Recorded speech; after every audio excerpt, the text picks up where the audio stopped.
they're going to also become more energy efficient because our electrical grid just simply cannot support the amount of electrical vehicles that the government would like to see on the road in the next, decade or two. So, it's one of those self-fulfilling prophecies. It's nice to say, but the reality is there's just not enough electricity to power the cars. You're listening to Kerry Lutz's Financial Survival Network, where you get valuable information you just can't find anywhere else.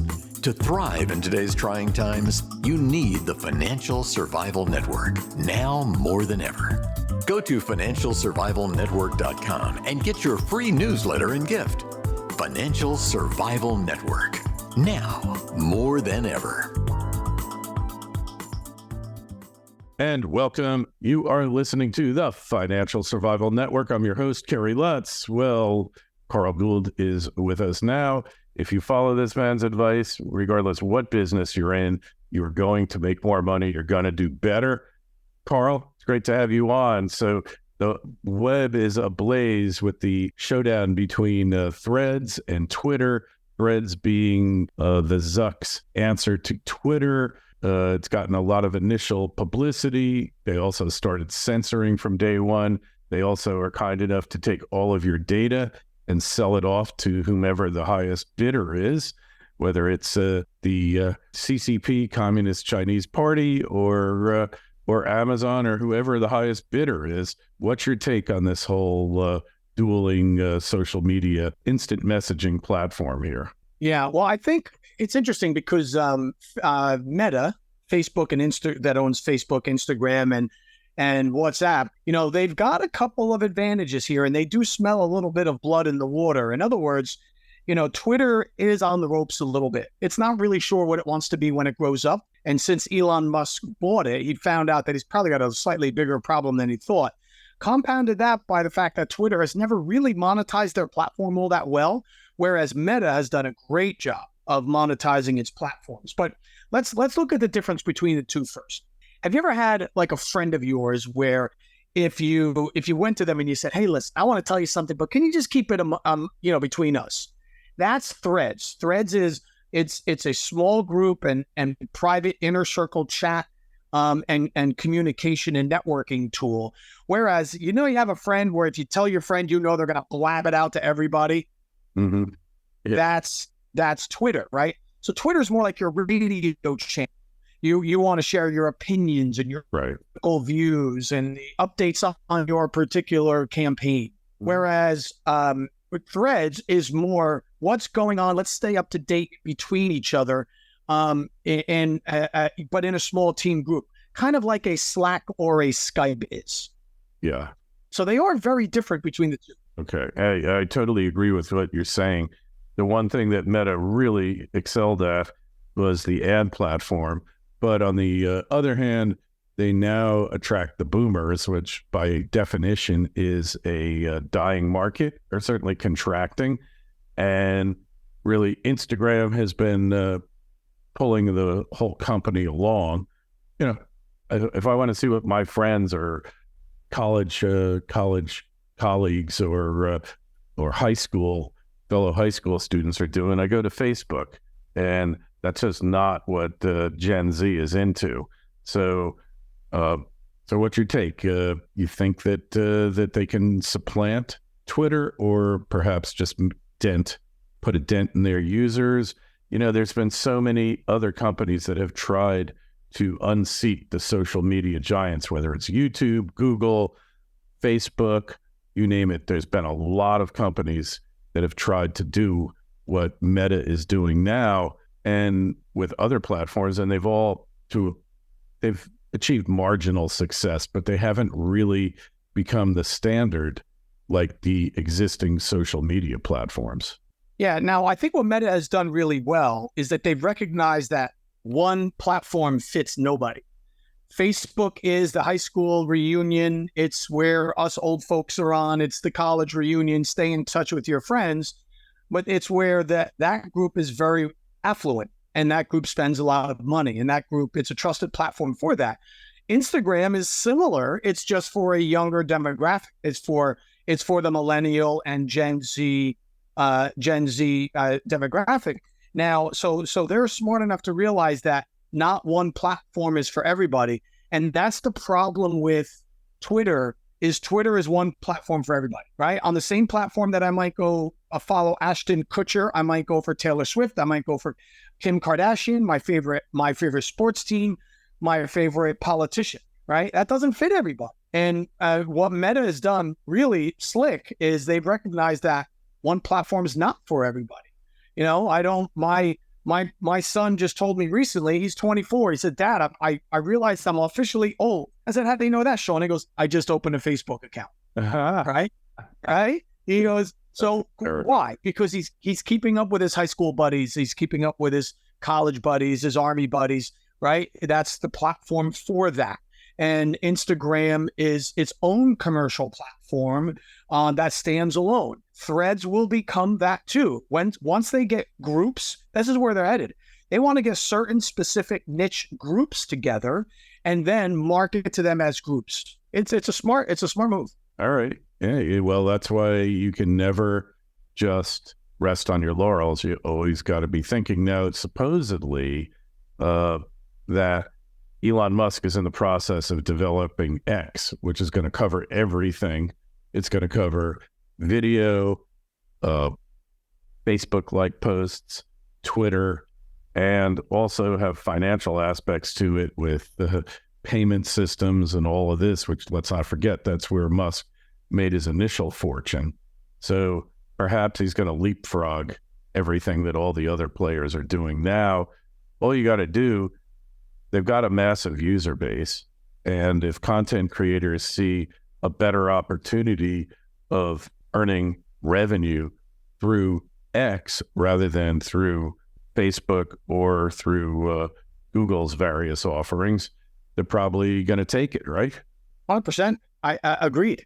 I think this whole story is less about Threads coming out and more about the vulnerability of Twitter. But overall, I agree with what you're saying. Yeah. Yeah. And, he got rid of most of the overhead. He got rid of the trust and safety department, which comprised like 100-something, quote unquote, former intelligence agents and FBI agents. He's cut the headcount down by about 85%. So maybe it's a leaner, meaner machine that's ready for the challenge. Right. Yeah. It's going to be interesting because I don't think Threads is all that huge of a to Twitter. I think there are platforms that, TikTok came out. Instagram is still very robust. YouTube Shorts is doing quite well. What tends to happen is we're starting to find out that these apps are going from a very generalist nature where they're trying to grab everybody to a more specialist nature where on that platform for very specific things. All right. You're making me want to sign up for Threads now, which I am going to do at some point in the very near future.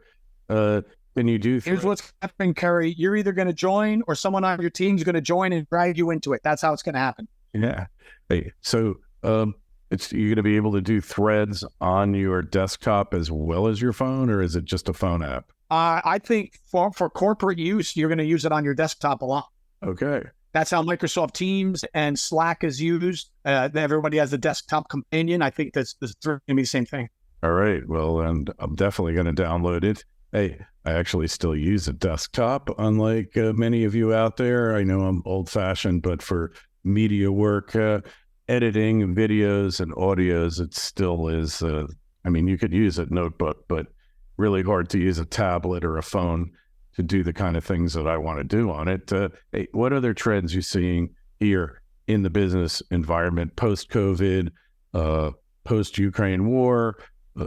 All these things are happening kind of around us. The reindustrialization of the United States supposedly is a trend that's coming up. Are you seeing that? Well, I think over the last 80 years, the United States has, as part of their part in global economy, has been the design, engine, distribution center of the world, right? So Apple is not made in America; it's designed in America, right? Yes. And it's made somewhere else, and then it's distributed. And I think you're going to see that more. There will be some companies like WeatherTech that are made in the United States, but I think you're going to see that less and less.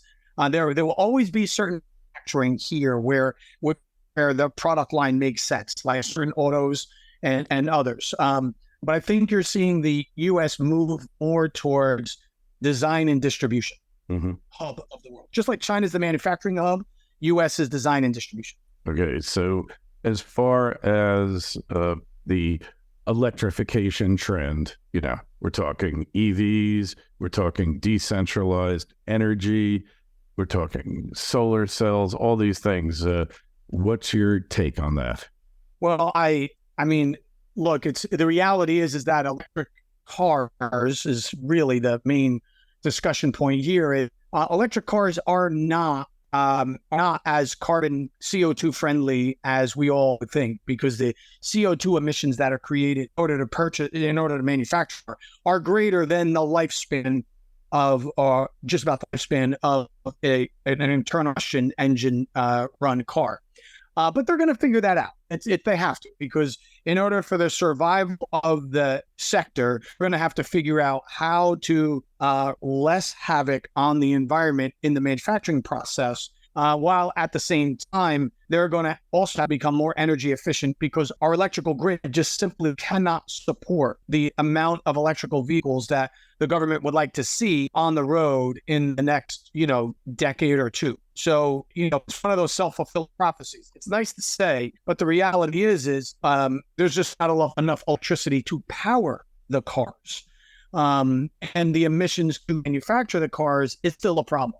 So I think as they work on technology to get more electricity to the outlet and less harmful emission of gases in order to manufacture the device or the automobile, I think then we'll see a real take up and scaling of the electrical industry. All right. Well, it's definitely an ongoing trend, and also with all the IRA, the whole Inflation Reduction Act. I'm kind of laughing as I say that, but maybe it's working. Inflation's heading down a bit, but with all of that, they've made a lot of these investments guaranteed, not just winners, but huge, huge winners. So again, government putting its thumb on the scale, picking winners and losers. We know that has a checkered past for sure, but it seems like this trend, though, is firmly in place. Oh, it's coming. And, on paper, it sounds like the right thing to do, and it seems like the right narrative, and it's a big enough idea worth pursuing. On its merits, who wouldn't want more energy efficiency, greater choice for consumers? Who wouldn't want that, of course, right? And now, so on paper, it's a good idea. It's just early days, and, eco-friendly and green energy has always lacked the efficiency of fossil-based energy. And they're just going to have to figure that out. But it is the right idea. We just need to execute on that idea. All right. Easier said than done. When you flip the switch in your house and the lights come on, people think, it's just the way it's supposed to be. But to get that electric from its source to you has taken trillions of dollars of investments over the past 100+ years. And I think what the so-called experts, they fail to take that into consideration.